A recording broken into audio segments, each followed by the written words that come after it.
Cabroeira nasceu em Campina Grande, que é uma cidade aqui do interior da Paraíba, dentro do campus da Universidade Federal da Paraíba. Na época era a Universidade Federal, hoje é a Universidade Federal de Campina Grande.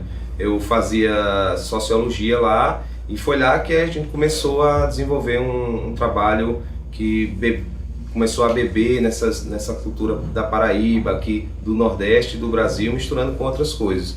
Então foi ali naquele ambiente universitário de Campina Grande, e dali a gente foi convidado para fazer o São João, que é uma festa que acontece há mais de 30 anos, e a gente foi convidado a tocar nessa festa, então pode mostrar o trabalho para um público maior.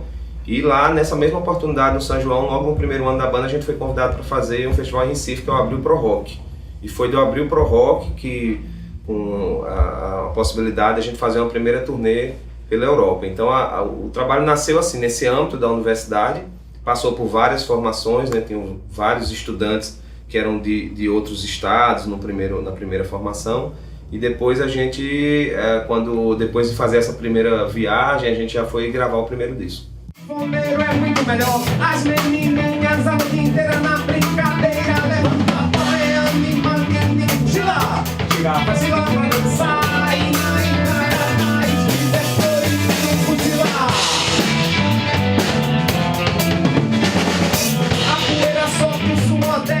O cabroeiro é um termo que significa um coletivo de cabras, do animal.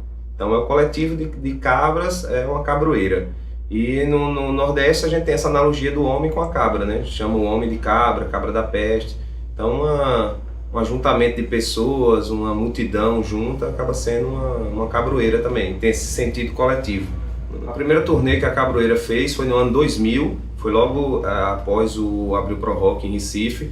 Foi uma turnê que passou por 4 países: Inglaterra, Alemanha, Portugal e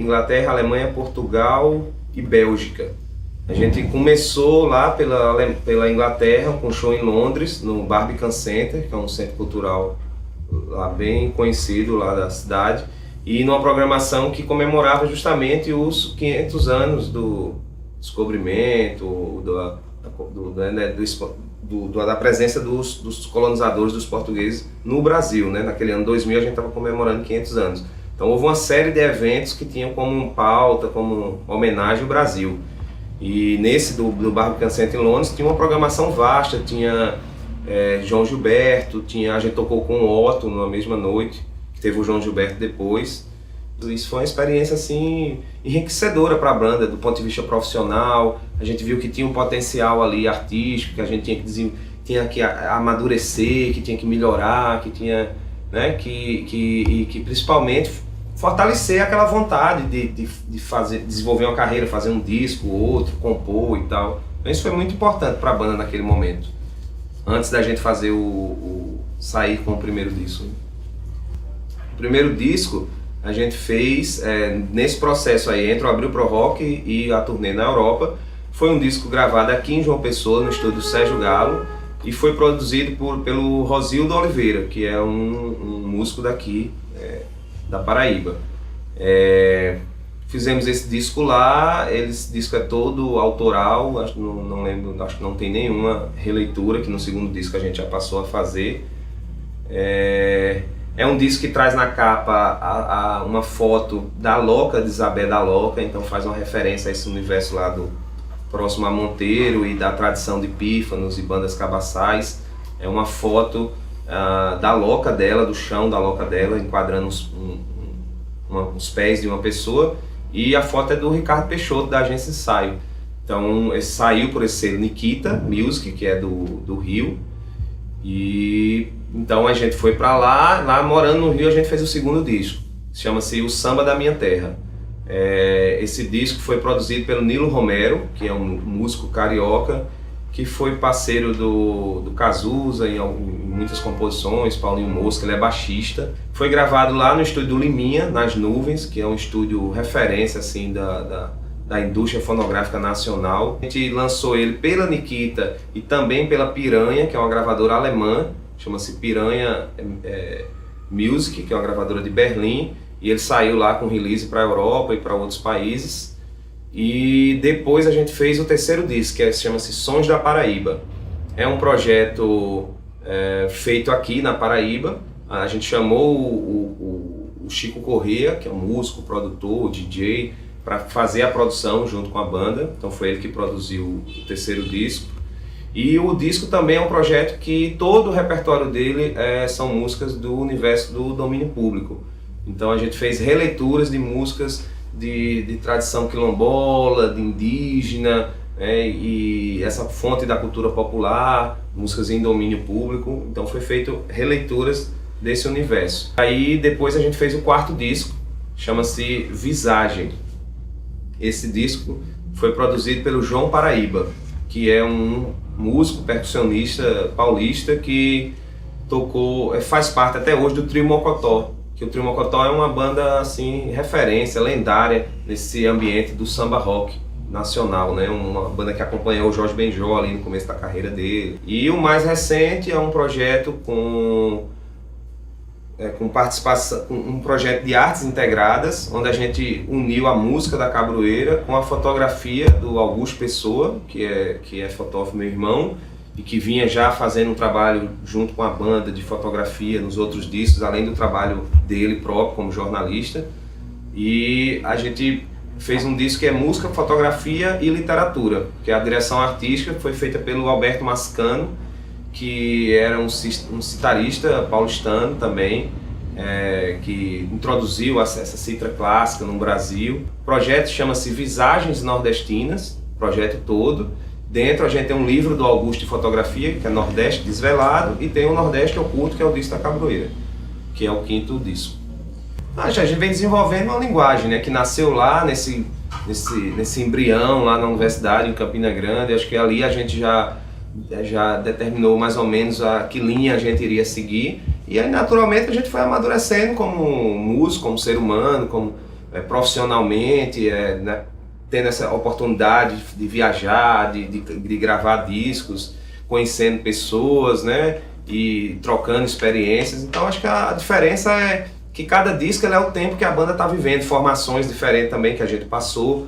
Então, tem isso também, né? Tem a contribuição de quem fazia parte da banda naquele momento. Mas hoje a banda sou eu, Pablo Ramírez, que está desde do terceiro disco, o Léo Marinho na guitarra, Pablo Ramírez bateria e Ed Gonzaga no baixo.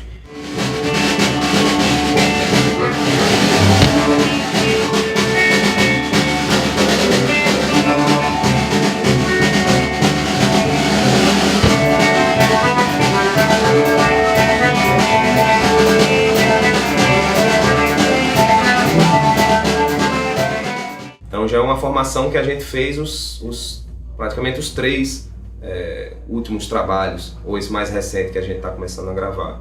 Então tem esse entrosamento. A gente também tem os músicos convidados que fazem os metais, que foi uma coisa que a gente colocou a partir do terceiro disco, a gente gravou no disco, e a partir do quarto a gente já colocou, a banda já estava com os metais em show também, que é o trombone e o trompete. Hoje a gente está com a participação especial do João Henrique no trompete e do Clevaldo Rodrigues no trombone.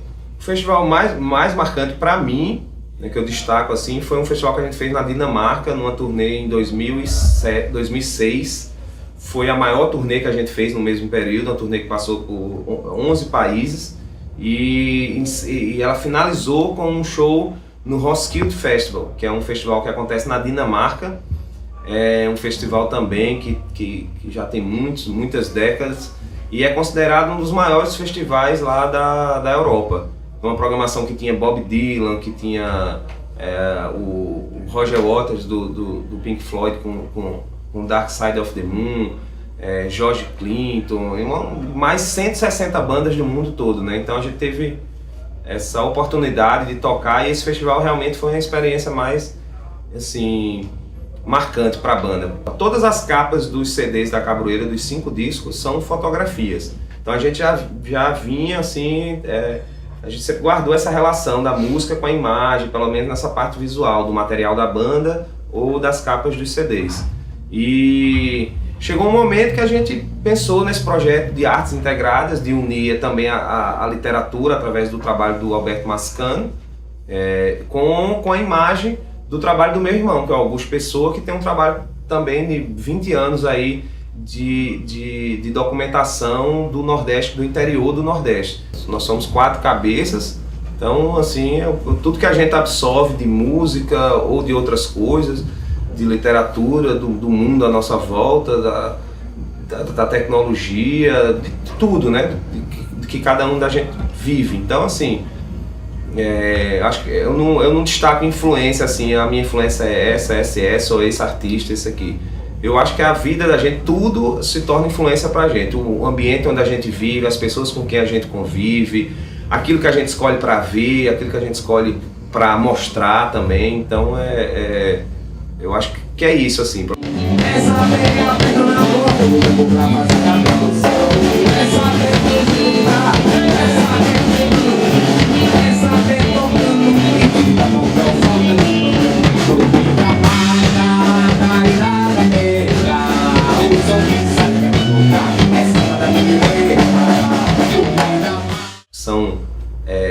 São pedras assim do cancioneiro nacional, da MPB e tal, então acho que é um trabalho que eu coloco fé.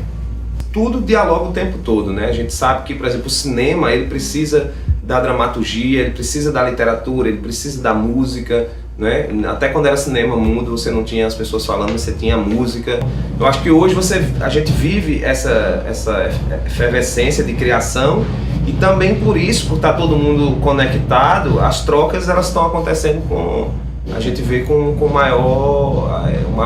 mais facilidade. Eu estou indicando a DJ Kilt, que é uma artista daqui, da Paraíba, que é uma DJ, e que é além de ser uma pessoa nova, de uma geração que está chegando, ela já tem um olhar de unir influências do mundo todo, da música, com coisas aqui da gente, com sivuca, com coco de roda, com os cavalos marinhos, né, os caboclinhos e tal. Então é uma pessoa assim que está procurando buscar referências que não são no mesmo estilo ou no mesmo gênero, né? Ela também é uma pessoa que vai pesquisar e buscar outras coisas e coisas da gente aqui para mixar no trabalho dela.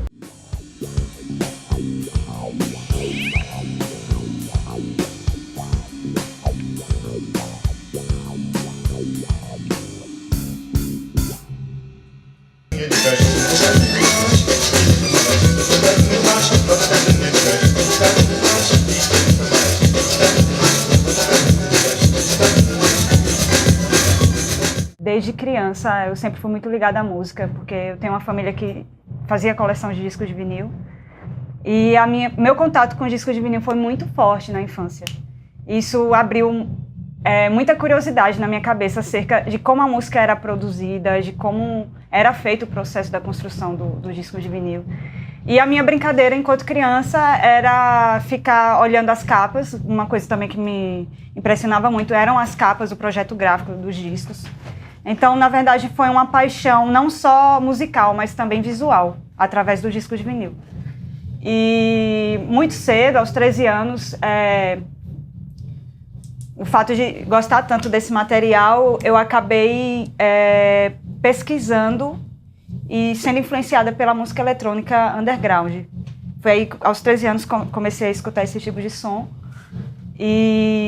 E fui me envolvendo, pesquisando sobre o movimento acerca da música eletrônica.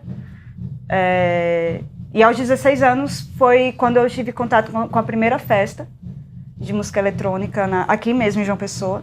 E foi aí que eu vi o primeiro DJ tocando na minha vida pessoalmente, assim, já tinha visto em TV, etc. Mas pessoalmente foi a primeira vez, inclusive foi no Espaço Cultural, na época do FENARTE. E eu fiquei analisando a noite inteira, eu não dancei, só fiquei analisando o DJ tocando, e isso me deixou muito encantada. Imediatamente, no mesmo ano, eu procurei ter contato com esses DJs da época que atuavam aqui em João Pessoa, e eu comecei a frequentar a casa de alguns, fiquei amiga de alguns, comecei a frequentar a casa deles, e ficava no quarto de estúdio deles, mexendo na aparelhagem, enquanto eles ficavam na sala conversando entre eles, eu ficava lá fuçando e tal. Então, na verdade, foi uma curiosidade que eu despertei e acabei alimentando, buscando por mim mesma.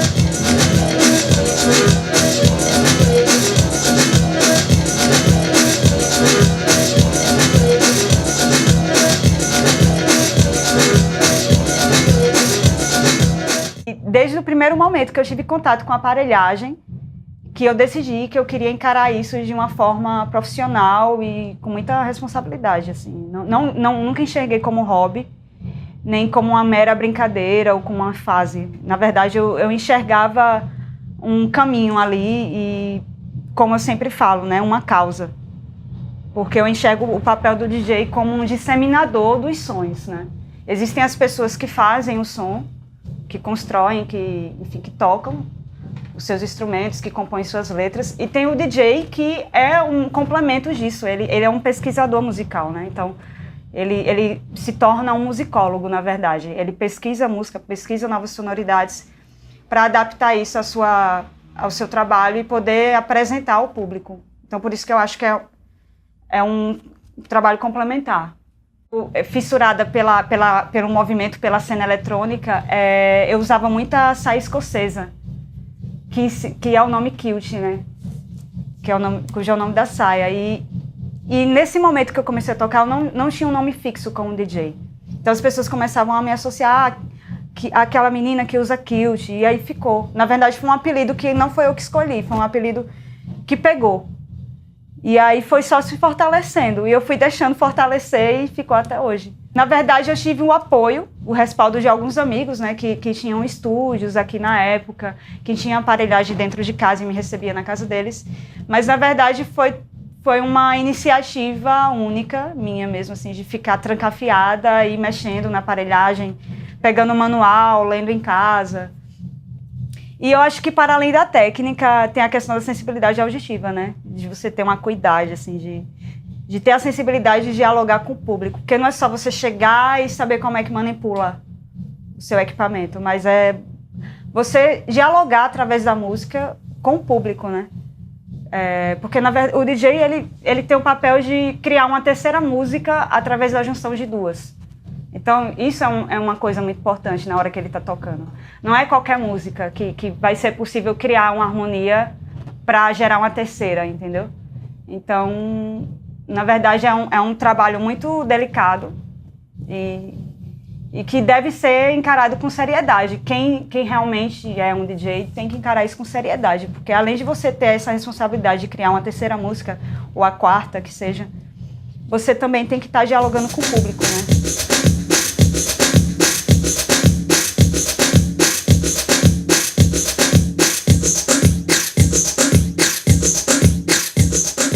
Eu sempre busquei tocar um som que eu quisesse passar uma ideia através dele. E não tocar o que as pessoas estão querendo simplesmente ouvir, entendeu? Mas ter um propósito com o estilo de som que eu estou tocando. E aí eu fui para São Paulo em 2007 e morei por 5 anos lá, onde eu toquei, tive várias residências, toquei em vários clubes, casas noturnas. E foi em São Paulo, numa cidade tão multiculturalizada, né, que eu percebi a importância de ser de João Pessoa, que eu percebi que eu abri os meus olhos para o som brasileiro, para as referências de música brasileira e latino-americanas, né, de modo geral. Que aí que eu fui sentindo uma falta de dar minha contribuição enquanto um artista local para o Brasil, assim, para a Paraíba. E eu comecei a me questionar.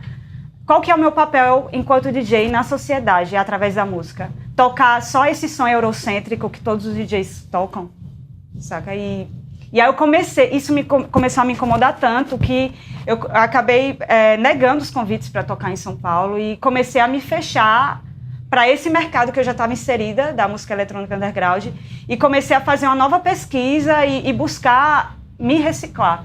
Foi aí que eu fui buscar, inclusive, referências da minha família. Eu descobri que um parente meu muito antigo veio de Gâmbia, né? Território africano. E foi aí que eu busquei a pesquisa através do Afrobeat e fui incluindo esses sons, fui repaginando completamente a minha pesquisa e a minha identidade sonora. E aí decidi voltar para João Pessoa, porque eu passei a ter essa necessidade de aplicar toda a experiência que eu tive lá, inclusive esse despertar que eu tive lá, aqui, né? Por mais que João Pessoa não demonstre ter tanto espaço para o mercado do DJ, eu me sentiria muito mais feliz estando aqui, criando as oportunidades, ou, enfim, tocando, mesmo que fossem poucos eventos, mas eu estaria feliz porque eu estaria na certeza de que eu estaria colaborando para a cultura daqui e disseminando algo que eu acredito. E não estando numa cidade onde as pessoas acabam se fechando para a riqueza cultural local e se abrindo, geralmente, de forma geral, para só o que vem de fora, né? Então, desde que eu voltei, eu me sinto muito realizada aqui em João Pessoa por estar colaborando dessa forma.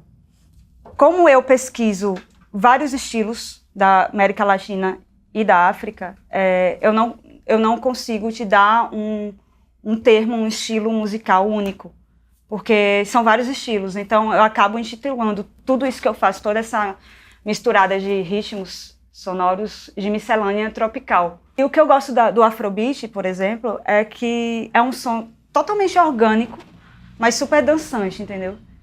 Ele é muito híbrido e é um som que tem uma influência e uma responsabilidade política demais, assim, para a região africana.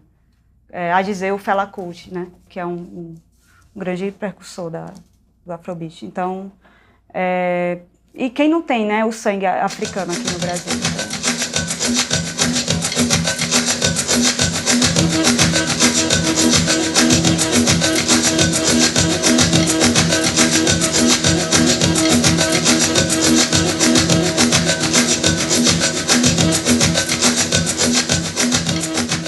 Eu nunca consegui fazer isso, pré-determinar o que eu vou tocar numa festa. Eu sempre levo tudo que eu tenho, absolutamente tudo. Isso é uma grande vantagem da tecnologia avançada, né? Porque antes, eu comecei a tocar com discos de vinil. Antes eu levava sempre uma parafernália de coisas. Toca-disco, mixer, além dos discos, né, para tocar. E aí a tecnologia foi compactando tudo isso que facilitou a logística. Então, eu posso ter tudo no meu computador e através da sensibilidade, do diálogo com o público, eu vou sentindo e vou tocando. João Pessoa não é uma cidade acostumada a ter festas só com DJs. Geralmente você vê os DJs tocando entre bandas, ou no encerramento da festa, ou no começo. É uma cultura alimentada aqui em João Pessoa, né? Nesse formato de festa. Então, o que eu acho que tem um ponto positivo nisso, porque aí acaba juntando o trabalho das bandas com os DJs. E aí as pessoas que são acostumadas a escutar só bandas têm acesso a ver o trabalho de um DJ e vice-versa. Mas aqui em João Pessoa a gente vive só essa realidade, a gente não vê festas só com DJs, né? Então, o mercado aqui é um pouco, posso dizer que é restrito, sim, mas que não é impossível. Eu acredito que nós, enquanto pessoas que trabalham com a música, a gente não deve só esperar as coisas acontecerem, mas fazer, né, dar a nossa contribuição. Não é só tocar, mas é criar os meios para poder tocar. Então, eu acabo produzindo alguns eventos aqui também para que isso aconteça, né? E também você fazer o intercâmbio entre artistas de outras regiões, trazer eles para tocar aqui com você. Acho isso importante, mostrar o que está acontecendo aqui, né? Então, ter não só a fome de tocar, mas também a fome de criar os meios. Acho isso importante. Então, o mercado também depende muito de quem toca. Eu acredito muito nisso. A música, ao meu ver, está em tudo, na verdade, né? Quando a gente fala em cultura, eu acho que cultura tem que abordar todas as linguagens e não só música. Existe uma realidade para algumas pessoas que cultura é só quando tem evento, só quando tem show, só quando tem música. Mas não. Cultura, ela tem que abordar várias linguagens, sim. E de uma forma harmônica, né? De modo que elas se interajam com elas e que isso contribua para algum conhecimento para quem está consumindo isso. Então, para mim, a música ela tem que estar sempre nesses meios. Seja cinema, artes plásticas, enfim. A música sempre está somando. E para além disso, a música também é uma influência para os outros artistas que trabalham com outras linguagens, né? Eles precisam da música para poder produzir. Então música é vida, como o Nietzsche fala, né? Sem música a vida seria um erro.